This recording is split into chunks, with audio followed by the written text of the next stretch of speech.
Welcome to today's Dancer Climb tutorial. Today's tutorial is all about the upright moonbeam, or just call it moonbeam. There is a version that is upside down, but we're not going to cover that here. So I'm going to show you what this looks like, and then we'll start going through all the steps.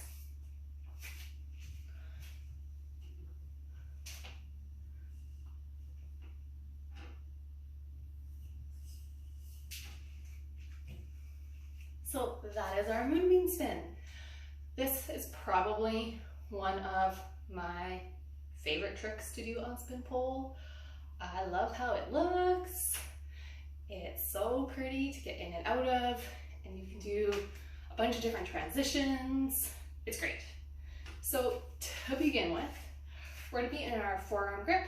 So one hand is at about mouth height, forearm on the pole, other hand is up, bringing the pole out, pulling the shoulder down, and our forearm is pushing our body away. That push away and feeling this at the beginning is really important for when we start smoothing out the entry and getting into this up the pole and from a forearm spin.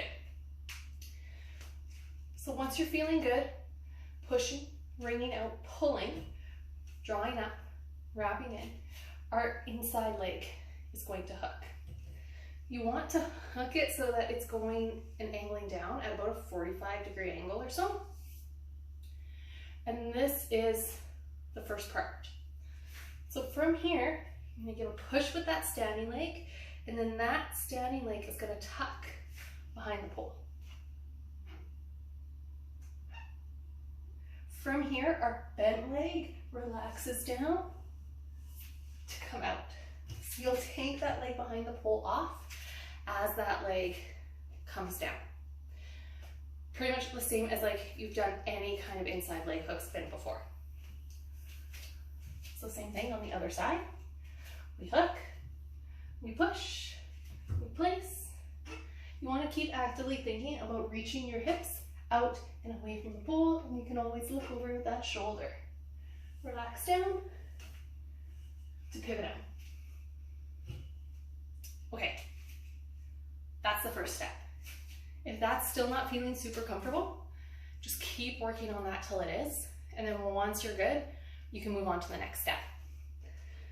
So, next thing.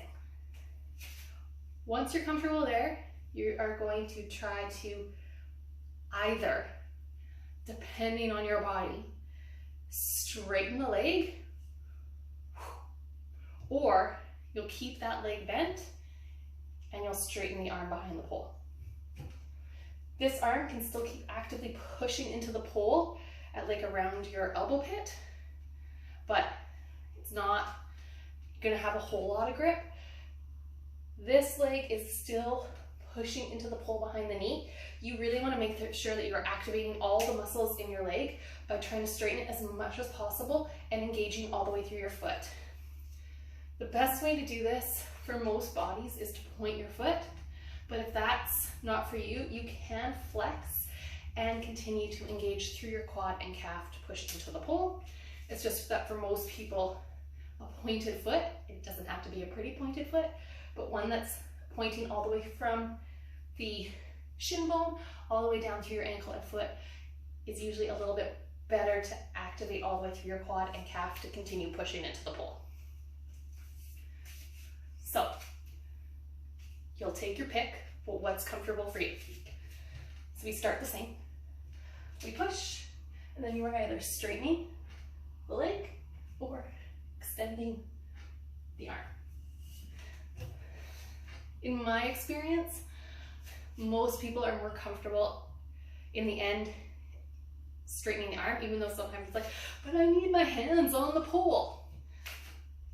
This arm tends to be doing less for most people than the leg. So sometimes that's a little easier, but give both a try if you're struggling with one. And then we do it on the other side.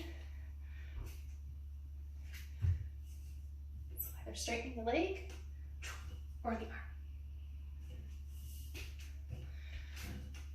When both legs are straight, both are pushing into the pole. So it's like you're sandwiching it, okay?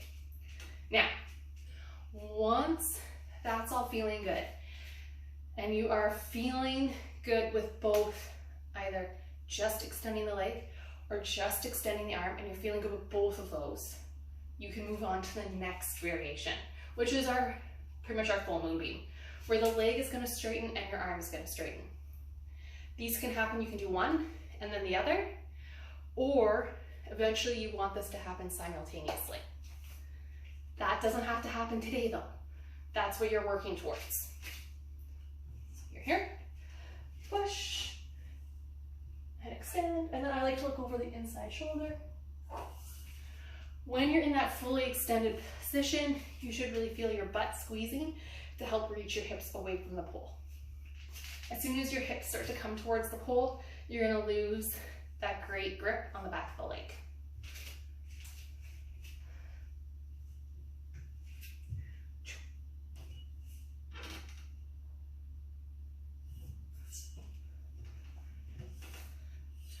So that, my friends, is our moonbeam spin. Now, we don't always want to start this from the ground. So if you are ready, we're going to get into this now from a forearm spin. So from here, you really have to make sure that you're pushing away, and then to get that knee hook, lifting the hip. So you have to use your obliques to lift the hip to hook the knee.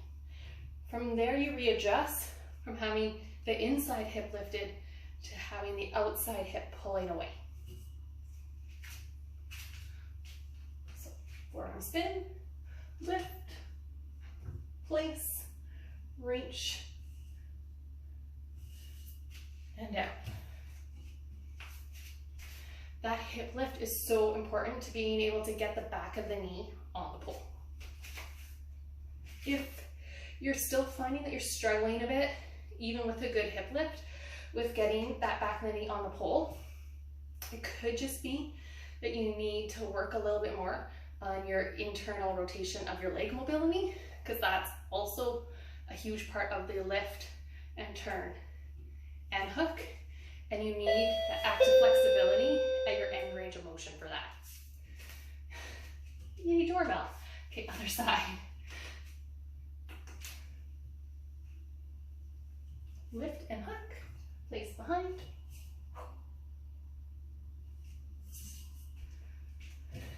And we're down.